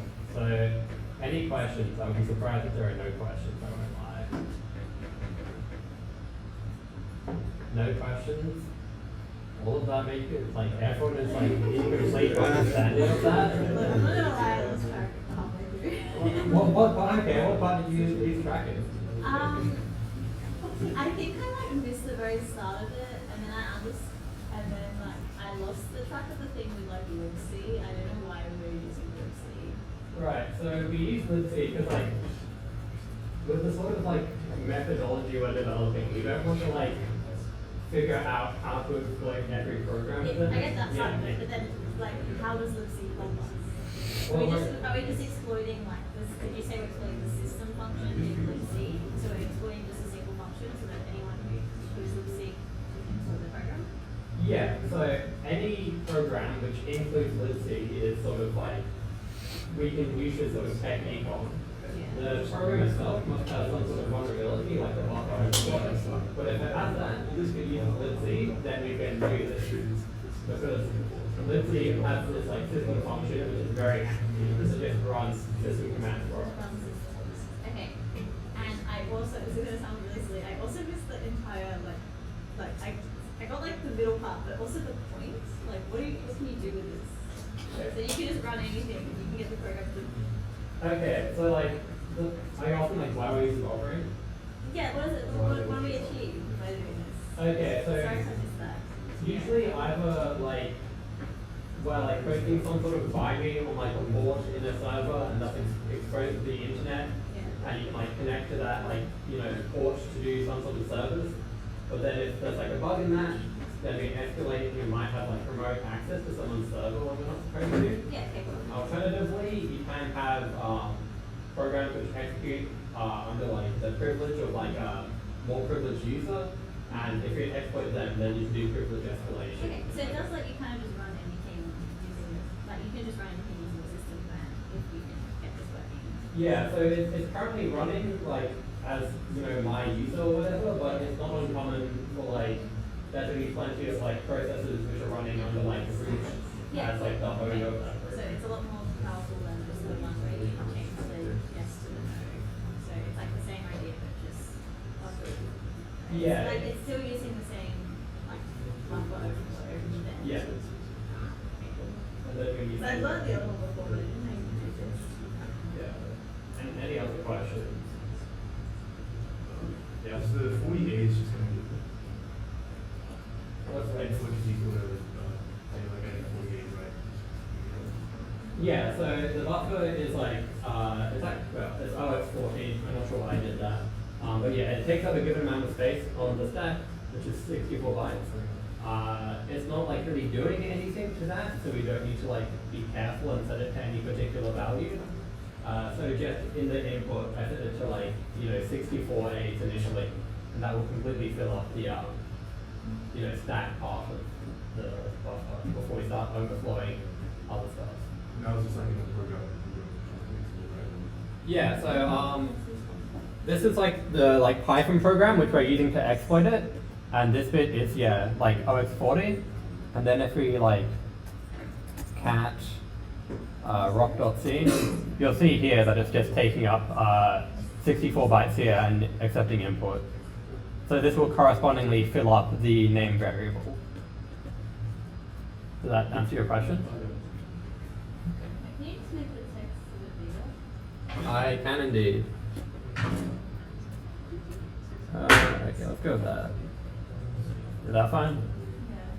Well, so why did you split, like, why did you split that input into 2 lines, 9 and 10? 9 and 10? Okay, so, Maybe I'm just like, don't really, like, I just needed. no, like, I really very much could just combine them into like input equals, you know, times OX48 of them. I usually just do this in my exploits because this is the sort of like, you know, stack buffer. This is called the saved RBP, which we don't really care about, but I just sort of keep it mentally distinct in my head. Yeah, because it's like saved metadata for like the function, but we don't care if we overwrite it really. So it's also just a bunch of A's here. Any other questions? If not, then we should be going on to the, yep. What are the 8 bytes overriding? The save, Just how many bytes? yeah, I mean, I can explain it, but yeah, it's just like, aside from saving where the function needs to return, it needs to save the old base of the sort of stack frame, like the stack frame of the function before it, and that's what that does. But we, go from this function, and then we call a new one. We need to know where like the old, like where the old base was, right? So like when we go from this function, this calls this function. We know that this is the old top. We know this is the top of the old one, but then we need to know. We need a way for this to know like where it's supposed to go back to. So that's where. So yeah, that's what we're saying. The original position of the base pointer.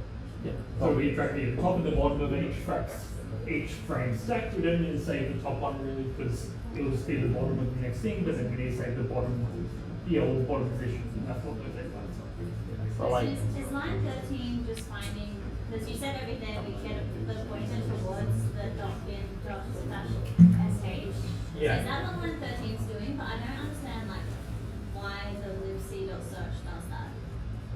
Is it just like, because like, I thought that we had to create the string dot/bin/sh, or are you finding it in something else?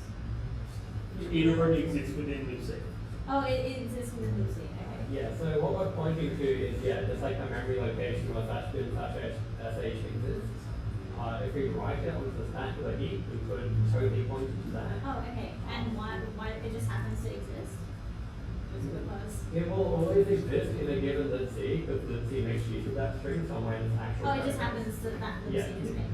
If you try and execute other programs that you have, like, then, you know, that likely wouldn't exist, right? If you try and execute like some random program, like, you know, use a bit, whatever, most likely libc isn't going to have that string there, but VNSH is actually like being used by libc, so that exists somewhere in its memory, you know, in like the global section, for example, it's a hard coding string. So you can just find that bit of memory, you can find that bit of memory and just point it back. Yeah, like if you control F, so like the source code of libc Yeah. should be somewhere. Okay. Like slowly coming together. Don't think I could write this myself. But that's alright. Any other questions before we move on to the next part? Think now we'll like throw all this out and such. One. But it's okay. What does send line mean? Basically like sending the input to the like program. So like yeah, we start up the process up there with just sort of staying there until obviously it's waiting for our input when you run like get it. It's like automatically doing scanning. So you don't have to type in. I think Josh did the arrow, he did something like this. So that is just a file that just held what he would have just typed in.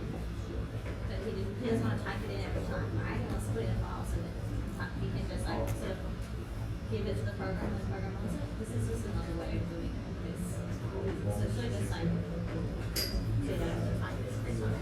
It's just scan. Does that make sense? Right. So it's just like automatically running. And in this case, yeah, same thing. We made like we're constructing in secret, and then we're just send line is the same as us typing it in on our keyboard if you want to run it. There's a send line of other yeah, it's a very input would be like typing, and then send line just simulates us typing it into the program. So we're slowly like making up the string of what we want to do. Well, so when we're making this, it doesn't type it in yet. Like we're just constructing a variable, and then just send any of this data until we send it. Right. So this is just for the Python program, and then because we've also got the C program running as a process, and then it's only once we hit this that the Python program actually starts to talk to the program.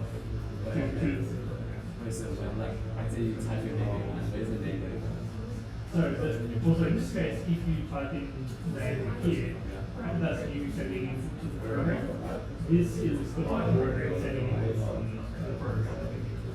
Oh, so yeah, so this program thing on here is unrelated to the Python script. Oh. Well, like when you input, if you just manually type in your name there, versus if you like got Python to just like say like input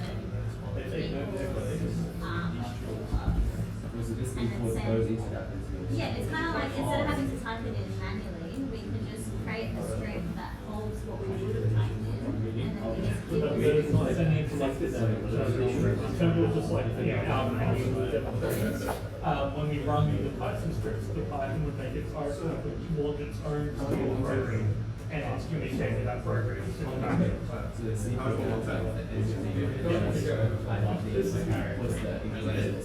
Yeah, exactly. Right, so that's what line 3 does. Right, all that is up to programs. Oh, yeah, okay. And then communicate with it, like send line, sending from it, you use read line to get the output from the program, and then print it, and then after that output, and all that kind of stuff. Yeah, so it's just sending it once. Usually just because we're lazy, but then also because, for example, like once we start sending something in raw bytes, those are things that you can type with the business, so having programs to do it. What about that Oh, they also. So that's libc. That's the other functions.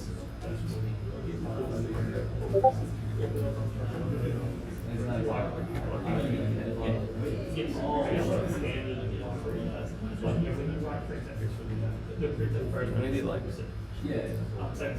just say like everyone else's attention, just be like carry on, and then they can kind of do their thing over there.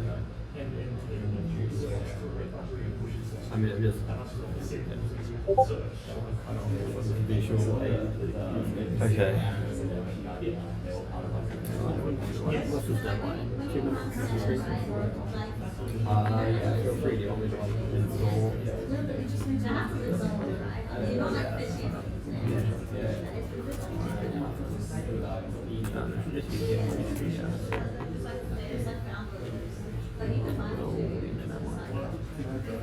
Do you need the slides, Gary?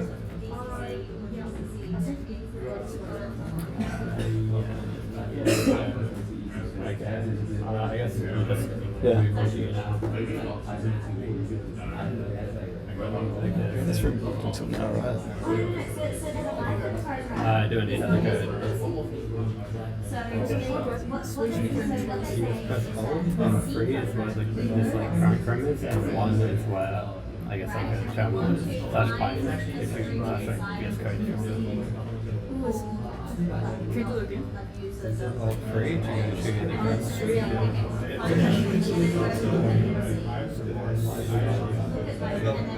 Do you want this section or close it? Yeah, I'll just open my line. Python is not like Python doesn't really like it already has it. What it's doing is saying, I know this other C program uses it, and I need to go look inside of the policies and obviously this other program. That's the only reason that it does that. But none of it is like Python doesn't have any like. Do you want this terminal open or? Probably no. I can do this. Cool. Yeah. We're good? Alright, thank you to Zach for that portion. Well done.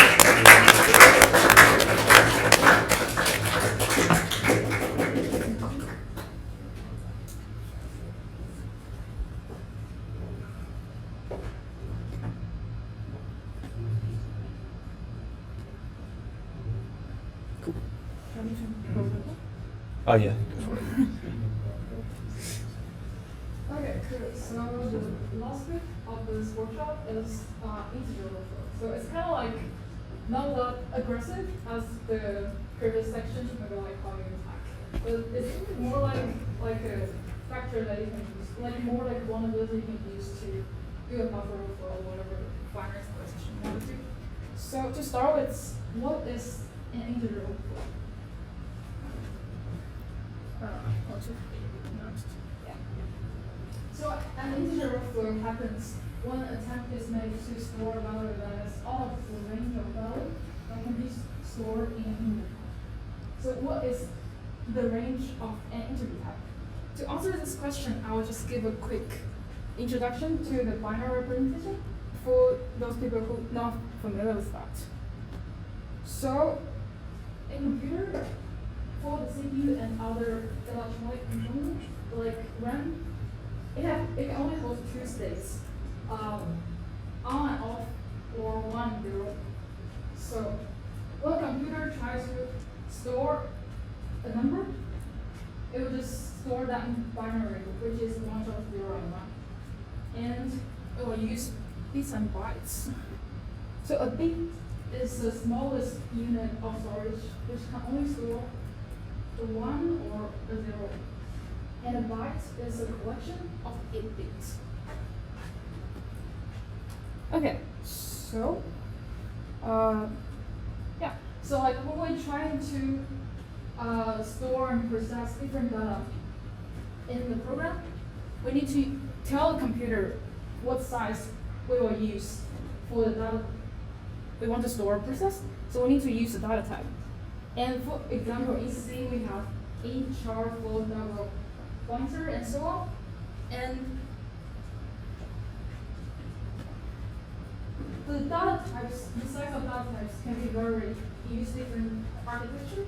So as you can see, in 32 bits system, a pointer can take 4 bytes, but in 64 bits system, a pointer takes 8 bytes.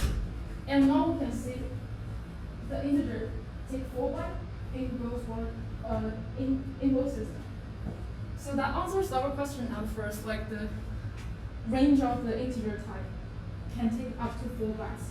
But does that mean we can actually store the 2 to the power of 4 bytes is 32 bits.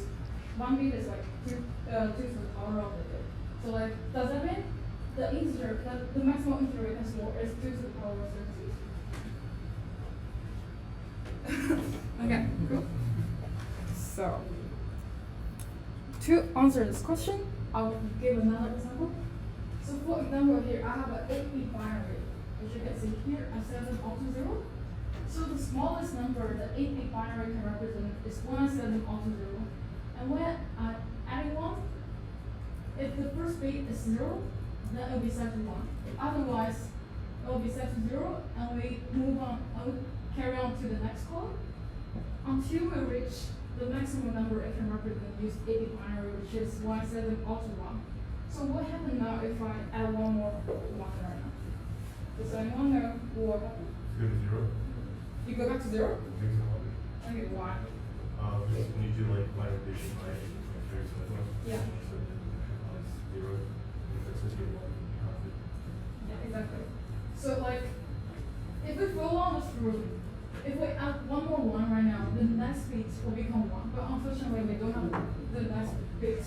So it loops back to 1. And this is integer overflow.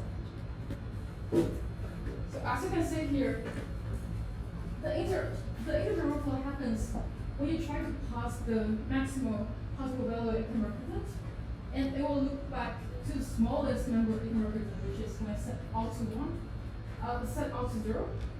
And since the difference between the maximum value it can store and the smallest value it can store is only 1, so the range of the binary integer it can store is 2 to the power of n minus 1. And since we already know before, an integer can take 4 bytes, which is 32 bits, so the maximum unsigned integer value can be as like 2 to the power of 32 minus 1, which is this number here, is a little bit over 4 billion. And does anyone have any questions so far? Cool. Okay. I'll just give you some example of real life integer overflow. So one of the famous integer overflow one that happen is like Warren Buffett's company, Berkshire Hathaway. So this company used 32-bit integer to store the stock price.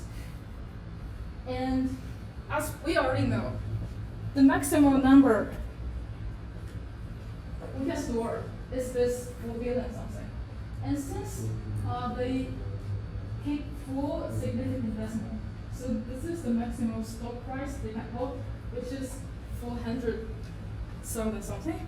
And what happened is, in 2021, the more expensive stock actually reached that amount. So what happened right now?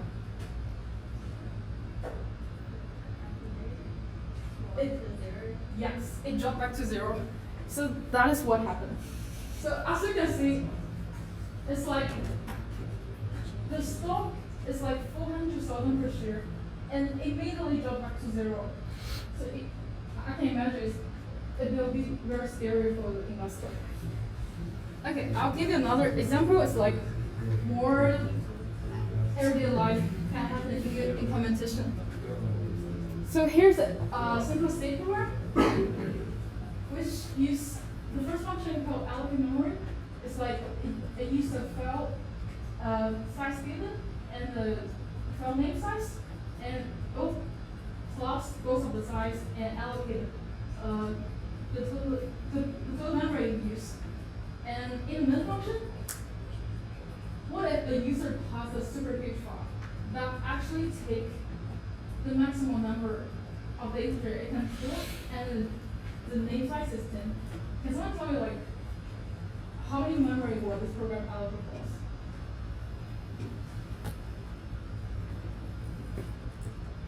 Does anyone know? So like when you reach the maximum, the 32 bits integer can hold, and you add another 10. Is it 9? 9? Okay, let's see if it's 9. So,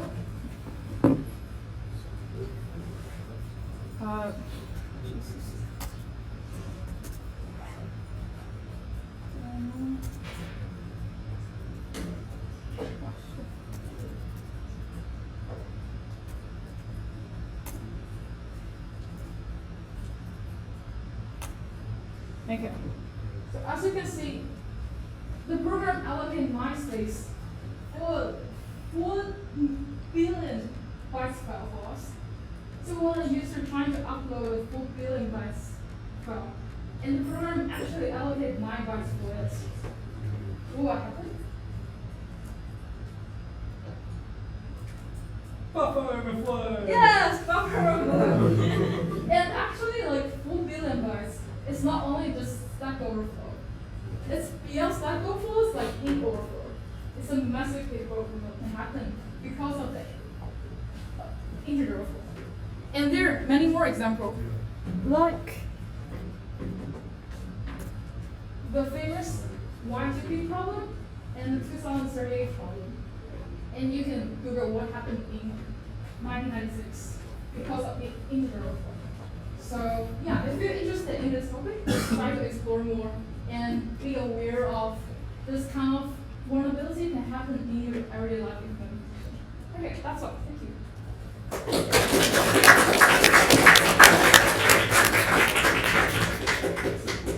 Alright, just like to say another massive thank you to all of our presenters who did an amazing job today. So let's give them another round of applause.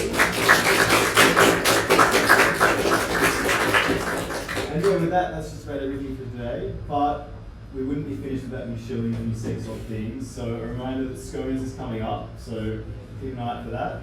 And also we've got another workshop running with MasterCard on April the 14th.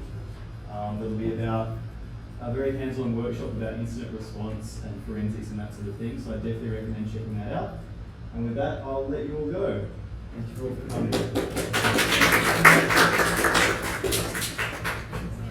coming.